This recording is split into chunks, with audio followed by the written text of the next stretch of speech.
Comentando a lição de terça-feira, 30 de dezembro de 2025. Paulo pregando em Filipos.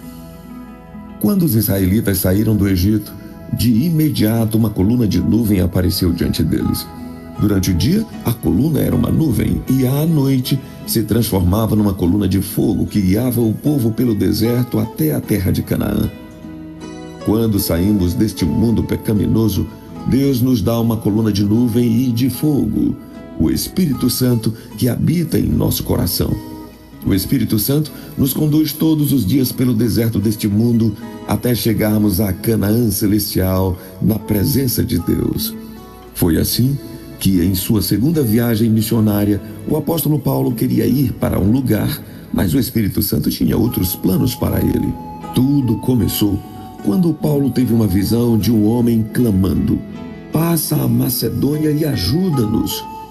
E isso impactou muito o apóstolo e ele acabou mudando de direção.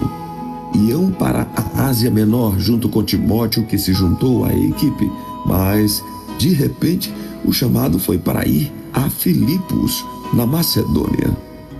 Por que o Espírito Santo mudou a direção da viagem de Paulo? Veja Atos capítulo 6, do versículo 6 até o 9.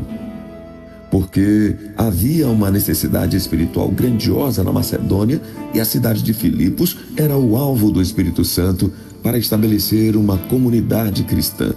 Inicialmente, numa leitura superficial, podemos achar que Paulo estava liderando a sua segunda viagem missionária.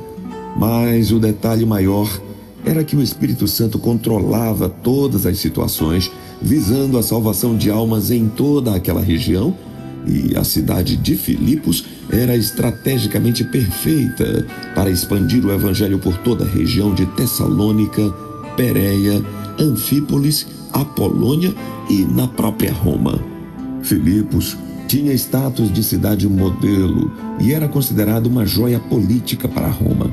Seus cidadãos tinham isenção de impostos e cidadania romana na época. Paulo pensava em Filipos como uma espécie de base cristã, a partir da qual toda a Europa e a Ásia seriam evangelizadas com o tempo e a influência e poder do Espírito Santo. Foi nessa cidade, que mesclava a língua grega com o latim, que Paulo e sua equipe se reuniram numa reunião de oração à beira do rio com Lídia, a vendedora de púrpura, onde ela e sua família aceitaram Jesus como Salvador, e ela depois se tornou uma colaboradora financeira do ministério do apóstolo Paulo naquela região. Tempos depois, o carcereiro da prisão aceitou Jesus durante a prisão do apóstolo Paulo. Cristo prometeu o dom do Espírito Santo à sua igreja, e essa promessa nos pertence da mesma maneira que aos primeiros discípulos. Mas, como todas as outras promessas é dada sob condições, não podemos usar o Espírito Santo. É Ele que deve servir-se de nós. Mediante o Espírito, opera Deus em seu povo, tanto o querer como o efetuar, segundo a sua boa vontade. Filipenses capítulo 2, versículo 13. Texto do livro Desejado de Todas as Nações, página 672.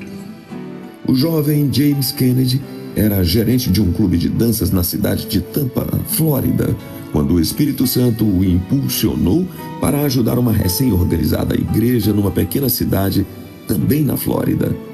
No primeiro culto organizado pelo pastor local, reuniram-se 45 pessoas.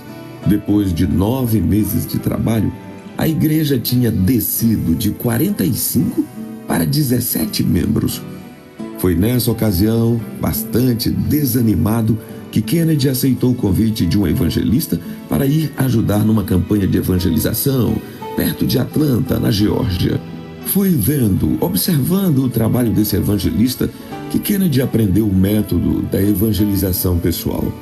Quando voltou para sua igreja, era outro homem, com uma visão missionária dada pelo Espírito Santo.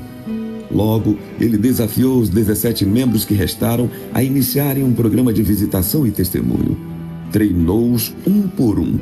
E assim foi que, nos 9 anos seguintes, a igreja, que tinha 17 membros, passou a ter 2.005 membros. É pelo meu Espírito, diz o Senhor. Que Deus nos abençoe.